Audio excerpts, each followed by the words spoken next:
Posso contar um caso rápido aqui? Por favor. A IPO do Banco BMG. Família Guimarães, né? Aconteceu em 2019. 2019. Discussões acontecendo em 2017.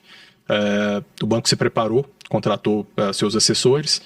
Primeiro ano é muito difícil, é muita documentação, é muita educação, e a ideia era antecipar um pouco a janela. O mercado de IPO tem umas janelas específicas.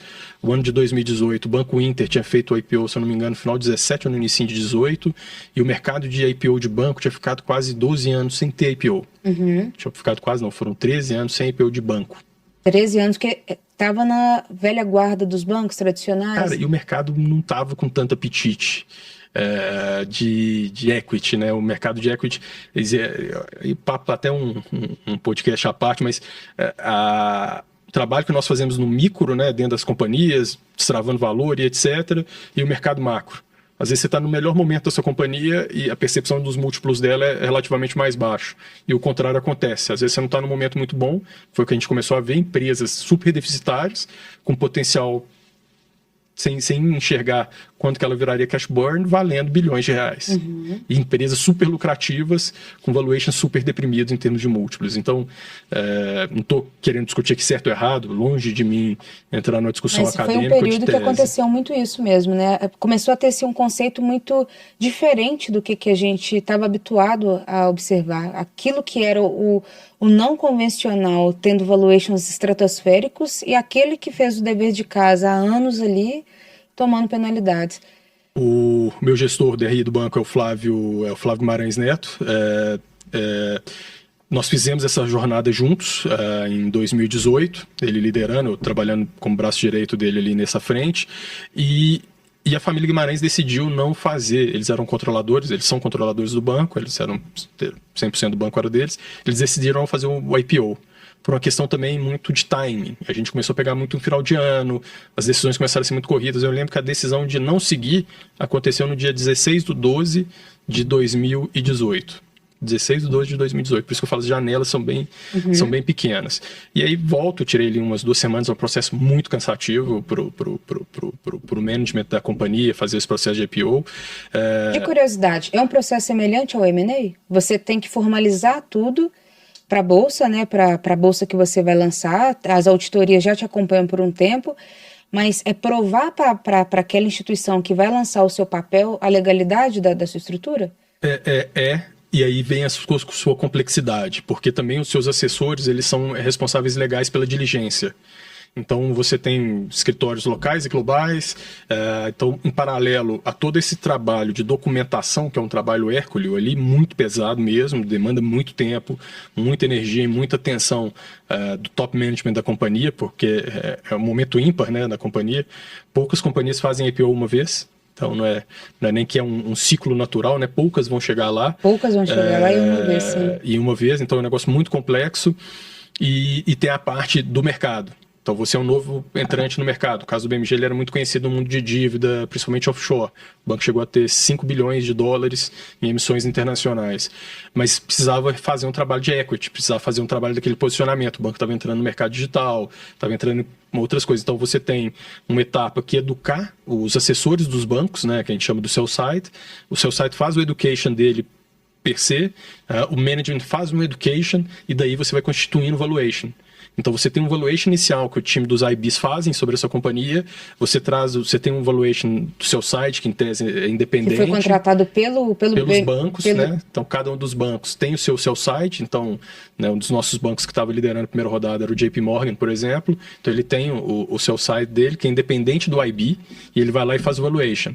Então, na visão do head seu site, dos bancos, o BMG vale X. E ele vai lá e fala com o buy side. E testa essa tese.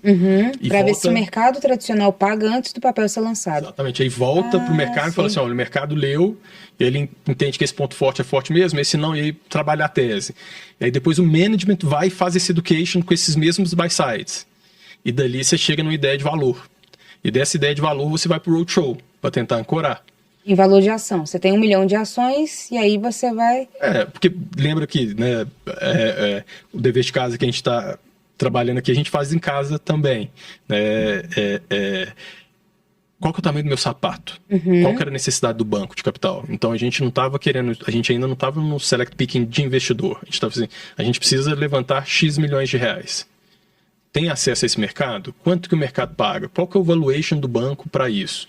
O uso do capital vai ser para ABC, e isso vai fazer com que o resultado do banco aconteça XYZ. Então, o IPO, o movimento que vocês fizeram de IPO foi extremamente para crescimento, para abrir novas linhas. Abrir novas verticais, investir, aí você tem o uso dos procedimentos, né, que você destaca para que você está fazendo aquela captação, e por que você usar os recursos naquela avenida deveria aumentar a percepção de valor da casa. No ano de 2018, toma a decisão de não seguir. E aí eu volto para casa, a gente voltou que ainda a necessidade do capital para fazer determinados investimentos continuava real. A discussão de percepção de valor que não estava fazendo sentido. Então, aí fiz um trabalho de RI, né? Então, fizemos um targeting, eu desenvolvi dentro do banco um negócio bem interessante, chamado IRM, a mesma coisa do CRM, mas de investor. Então tinha percepções, por exemplo, o cara não gosta de banco médio no Brasil, um investidor X de Washington. O cara não gostou que no board tinha sei lá o quê. E aí eu fui trazendo várias percepções, não acha que a avenida... Eu vou evitar de entrar muito em detalhe, mas a gente trouxe percepções e fizemos toda uma matriz e colocamos por repetição. Então constituímos dados, tá? E levamos isso para o conselho. Então, falou assim, os principais pontos fracos foram esses, apontados pelas casas, né? A gente selecionou as casas também por tier, né? Então, quem são os caras muito feras que acertaram, quem que teriam realmente um diferencial muito grande, quem são os long players mesmo aqui nessa jornada, quem não são. Então, a gente também fez um mapeamento de quadrantes de quem que seriam esses investidores, que, obviamente, quem que eu gostaria, né? Quem que o banco entendesse que faria mais sentido de estar na sociedade, de estar no cap table, seriam essas pessoas que a gente ia targetear. A administração continuou trabalhando sobre isso. Em paralelo a isso, a gente abriu uma terceira derivada que foi, tá bom, tem o IPO no Brasil, o que mais tem? Então fomos estudar os SPACs, fomos estudar a abertura de capital lá fora, fomos estudar uma série de coisas, quando a gente percebe que o mercado estava tendo uma oportunidade boa para a nossa tese. Retomamos, então a gente já tinha feito o nosso próprio retroalimentado dentro de casa, nossas próprias visões, entendido os pushbacks, o que a administração entendeu que fazia sentido, já estava corrigindo, melhorando a tese, suavizamos a tese, melhoramos as questões. O final disso foi o IPO do banco acontecendo em 2019, um dos melhores IPOs de múltiplo do ano que aconteceu. A gente tinha mapeado 7 grandes investidores, a gente trouxe 4 desses grandes para a base, 2 locais e 2 dos 7, óbvio, eram grandes investidores, mas do que a gente entendeu nesse mapeamento dentro de casa, que a gente gostaria muito de ter no cap table, a gente conseguiu trazer 4 dos 7 que nós tínhamos mapeados, e mais que isso a tese voltou, numa percepção de valuation melhor, numa estrutura muito mais suave. Então a gente conseguiu fazer realmente do aprendizado, da não conclusão dessa etapa, algo que gerasse de fato valor. Então, assim, por que eu estou contando isso? Porque nem sempre a jornada vai ser feliz, né, Rafa? Do M&A. Exatamente. E nem sempre ela acontece do modo que a gente gostaria, mas acontece um pouquinho depois melhor do que poderia ser.